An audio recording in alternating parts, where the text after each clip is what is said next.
Hello everyone, my name is Pacha and welcome back to another episode of Tiergarten Edelwald.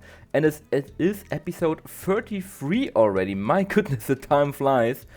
When I started Edelwald, I wasn't really thinking that I would have over 30 episodes, and now we are here with 32. I mean, in Raven Creek, I think I was at episode 50 something. But this zoo will probably, hopefully, not be that long, and I also hopefully, probably will be able to finish it. I still don't know what the deal or what the future for Raven Creek will be, so that's still in the limbo basically. But we are here for Edelwald, and today we are gonna build for, at least for now, the last American animal in our zoo, and it is one that we have been building before over on said Raven Creek Zoo, and that is the colored peccary.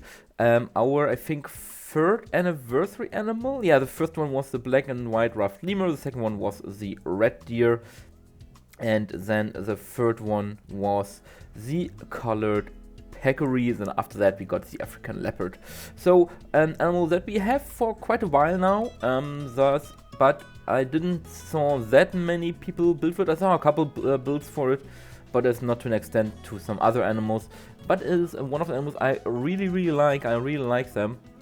They are this very unique, weird animal from the Americas that look like a pig but aren't really a pig. I mean, they are closely related to the old world pigs, so your warthogs and wild boars and all the domesticated pigs, but they are in their own little family, little genus, because they have some unique adaptations that other pigs don't have. One of them being the scent glands, I think, on their head. They have scent glands on their head, which they use to mark their territory and to mark other members of their tribe or their community basically. And through these markings, they know who belongs to the family, who belongs to the pack basically, and this is basically like a passport for the pigs to know, okay, I belong to that group, and these don't belong to me, so I avoid them. It is very cool, but yeah, this is one of the things that distinguishes them from the old world pigs, so that the peccaries are in their own little world of animals. But anyway, we are gonna build for the peccary today, starting of course again with the barriers. One of them we are building right here, which is these. Yeah, I tried to replicate it. It is a very common zoo barrier. It's this bunch of logs and twigs stacked on top of each other, which you also don't see. You also see outside of zoos, on fields and on farms. Basically, it's a very cheap way of doing a barrier, with just piling up pieces of wood on top of each other, stacking them together, and that is your barrier. I tried to replicate it with the pieces we have in game, most of them being the African log pieces, some of the African twigs, I think they're called, African roots, and then some of the lianas we got with the tropical pack, as well as some of the woods from the enrichment tab, from the habitat tab. I tried to replicate the style. I'm not 100% happy with it. It could have been done better, but it definitely serves its purpose. And of course, it is model like most of the exhibit. It is modeled after the real exhibit of the peccaries in Schönbrunn. But what is not, of course, in Schönbrunn is what is behind this exhibit, and this is the mountain range for the Bighorn Sheep that we created a couple episodes ago. And with the mountain sheep exhibit, of course, is being so high up in elevation, you can still see the mountain goats when you're looking into the peccary exhibit, which is really cool. You get another panorama effect similar to the one with the coyotes, and that brings basically this whole Arizonan desert, North American area together, with the peccaries in the foreground, the coyotes in the foreground, the bighorn sheep in the background. You have this whole more drier American area over here. Of course, peccaries are also found in more lush environments, also in rainforest in South America, but of course they are also found in the dry desert regions of the southern US, of southern USA, and the northern yeah, Mexican area basically. And yeah, as I said, I want to really build for them again, despite me saying I usually try to build for animals I haven't built yet in Raven Creek. I still wanted to include them because they are in the real zoo of Schönbrunn at this spot, and they really fit in that area, and I really like them. As I said, I really like them. They're very weird, cute animal, and especially the babies are super adorable. So I took it upon myself to get some babies in this exhibit. So we have 3 babies also here. Not only, usually we only have adults with a breeding pair, but they don't breed because I turned breeding off. But this time we have some babies. I think 3 in total. I said yeah. I think we have three in total. Which because they are so super cute. I really like them. My girlfriend really loves them. Every time we see peccaries and they have babies, because they usually have babies. They have often babies. They are standing there in awe and can't go away because they are so cute. They are so playful, so adorable. So I really wanted to include them. Now we are building on the Backstage building, which is super simple. We will not do an interior because, as you might know, if I don't have to do an interior, if it's not seen by the guests, I usually don't do them anymore in the zoo. Simple reason for that is not that I'm lazy or anything like that. Simple reason is that I try to minimize the amount of pieces that I have in the zoo as much as possible to help with the performance. This zoo, as said, it is slowly comes comes to its final days, basically. If you know what I mean, it begins to slow down. It's still somewhat workable, especially in areas there where there isn't a lot of pieces or animals around. I also took out the animals in the further away areas of the zoo to minimize lag, because the game, even if the animals are not on screen, the game still calculates all their movements and things like that, which is cool, but it's also a lot of processing power for your PC. And since I still have some stuff to do in the zoo and I don't want to abandon it, I try to save pieces where I can save pieces, meaning if I don't have to do a interior backstage, because the guests can't see it, you can't see it when you're just looking at the exhibit. I mean, when someone if someone is touring the zoo, they will probably try to look at it, but if you don't see it from the outside, why should I waste pieces building it? I know I can build the backstages. I have been building backstages for all sorts of animals. And we still have backstages in here with, for example, the Rhino Park, the Giraffe Park. So we have them. So I still want to save some space, save some pieces that I can use then in other places to finish up the zoos as best as I can, with me being happy about it. So that's my long explanation. There is no interior here, just the building. We use the one-way glasses instead of normal glass, so that the windows can't be seen through from the outside, but they are not just black boxes, basically. They have a little bit of transparency, just not enough that you can see through them from where the guests are standing. And from where the guests are standing is really good. Point I built in the beginning of the video is that this is almost no barrier exhibit, or at least it has a moat in front of it, which makes it look like there is no barrier, but in reality there is a very shallow moat and then some hot wiring keeping the pigs at bay. In reality, in my game, the pigs could still somehow, I didn't know why, they could jump out of the moat, despite there being hot wire barriers and overhang. They could still jump out, but in the end some rocks on the visitor area, on the visitor fence area, stopped that from happening, and now they are fully contained, it's a relief. I didn't really mind it that they could jump out, but it also was like, it would be cool if they wouldn't. If it would be nice if they would be contained. The habitat is big enough for them. It's a big habitat. I merged 2 habitats from the real zoo of Schönbrunn into this one. One, of course, being the Peccary exhibit, the other one, I think, being part of the petting zoo that we scrapped in favor of our American area, which was, I think, for Kune pigs or potbelly pigs, I don't know, or some other domesticated pig pig breed. But since I merged that, or took that place and made an American area out of it. This exhibit got eaten up basically by now the peccaries, as well as partially by the Bighorn Sheep. So in the end, the Bighorn Sheep, not the Bighorn Sheep, the peccaries have a bigger space for them to roam around, which I think isn't, too sad about it. Isn't a too sad thing for them.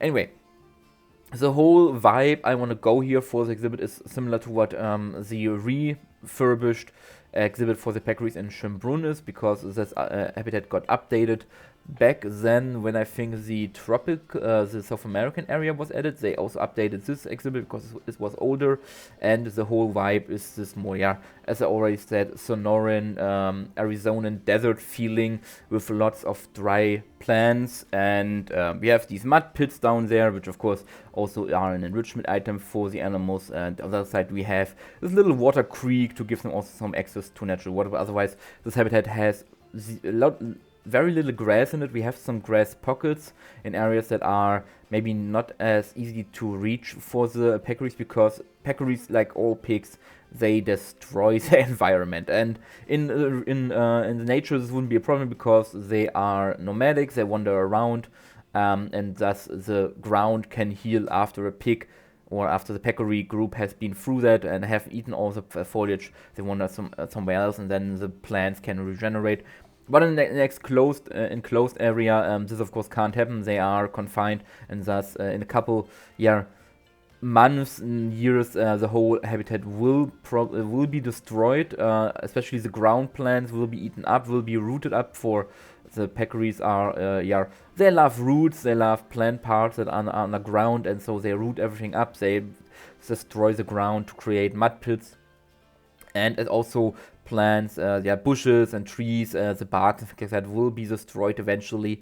So when building, this is taken from the Rizu of Schönbrunn about their press release about the new peccary exhibit, that they really had a challenge to look for plants that the peccaries wouldn't destroy, but that also aren't poisonous.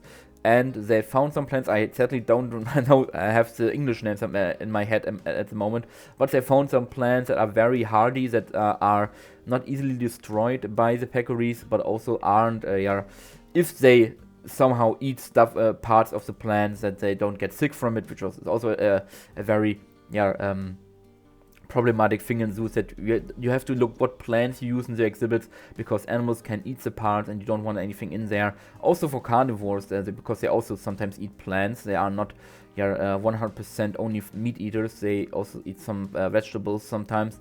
You have to keep in mind that if they eat that they don't get poisoned by it, they don't get sick by it. So you have to really look out and look and think about what plants you are using in exhibits, and what animals, if the animals can reach them, if the animals can destroy them, if they could digest them, and if that would be a problem. So we are going with very sturdy plants over here. We are using some olive trees, which for one are a European plant, because we are in Europe, but also are a plant that thrives in dry climates. I mean, of course, our zoo isn't in a dry climate. It's not in the Mediterranean or anything like that. But with enough care and with the right soil and treatment, these more dry climate plants can also thrive in more humid weathers, which also will be apparent in the end when we are building the visitor area planting area, because we are using some cacti there. And first you will think, why using cacti? They won't survive. That's not really a good thing. And apparently they do, because when I was looking for inspiration and I looked at the pictures from Schönbrunn, I also saw that they also have cacti in that area, on the visitor area, this flower ground over there, with the mulch that we placed. They also have cacti there. They have agaves. Is it called agave in English? But they have all these dry desert plants over there to create this desert feeling, basically. And so I also did that because, I mean, if you have cacti at home and you don't living in the Mediterranean or in the southwestern USA, you know they can tolerate our climate, especially indoors, where it's usually it is a bit warmer from time to time, but it's also not that dry. There is some humidity there, especially when there are people around. We breathe, we create humidity, so these plants can survive in colder climates. They are just adapted for the hot climate, but they have no problem surviving in cold climates. Maybe some will die during the winter times when it's really, really cold, which is something that is happening in Europe, especially since we have climate change. Our winters get colder, our summers get hotter, so some plants will die, some plants you will have to replant every year to keep the same picture basically for your guests.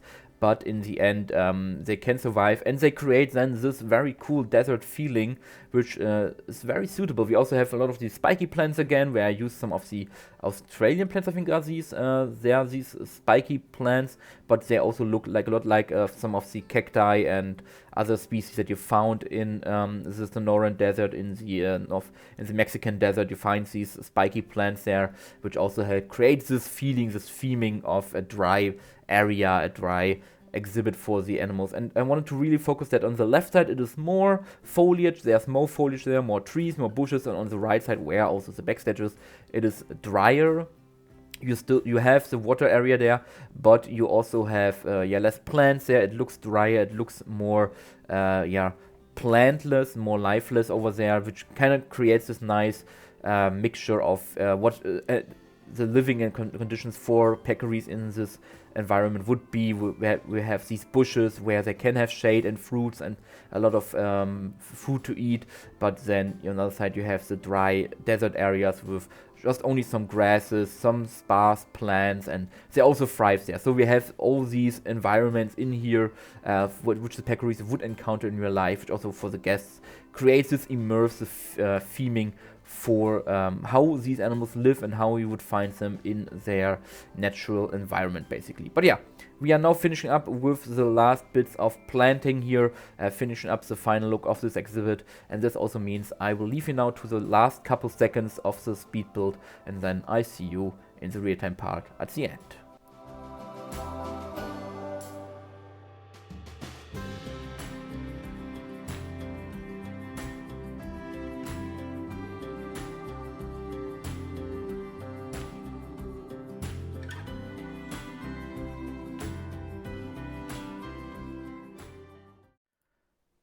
Alright, and here we are now in our real-time part, and as usual, before we start showcasing our newest addition to the zoo, we have some naming ideas. Only one this time, coming from that Aussie bloke who, with a lovely comment, asked if he could name off the redneck wallabies Sydney, after the state capital of NSW, I think as is now North Southern Wales. I don't know how the states in Australia are called, but they can also be found there. And of course, Sydney, should everyone be named, everyone should know what Sydney is. Sadly, of course, we only have male wallabies in this exhibit, so Sydney would have been fitting for a female wallaby. But now one of our males is called Sydney, after one of the most famous cities in Australia. So moving over to here, to our newest section of the zoo, we have, let's start the game actually, we are standing in the junction between the Prairie Dog exhibit on this side, South America exhibit, and our Bighorn exhibit, and now we have our Peccary exhibit with a lovely sign that I made in the meantime, between recording and building the exhibit, is similar to the rhino signs I did with the rhino exhibit. Just a little info sign for the peccaries. But here we are in our little, I was to say rhino exhibit, but our little peccary exhibit, where we can also see the bighorn sheep in the background with their mountain. And I think it really nicely captures the desert feeling, the desert dryness of the southern parts of North America, northern parts of Mexico, with all the spiky plants, with this very loud vacuum cleaner over here. Thank you very much for that. But also we have our little tiny weeny babies, and they're so cute. Look at them. They're adorable. I love them. But yeah, these are our peccaries, our peccary exhibit. And if we move along alongside this fence, we get to the other side where it looks a little bit more dry. We have less plants on this side over here. We also have our water source over here and our backstage building, which of course is empty. There's nothing in it. But you can also see some mountain goat in the background. So when Bighorn is standing on there, it gives a very nice lovely scene with the bighorns in the back, the peccaries in the front, feeding maybe on their watermelons. And yeah, that's basically it. It's a very small, simple exhibit for a very small but funny animal. And I hope you enjoyed this episode. I hope I see you in the next one next week. And that until then, you have a great time. You stay safe. And goodbye, everyone.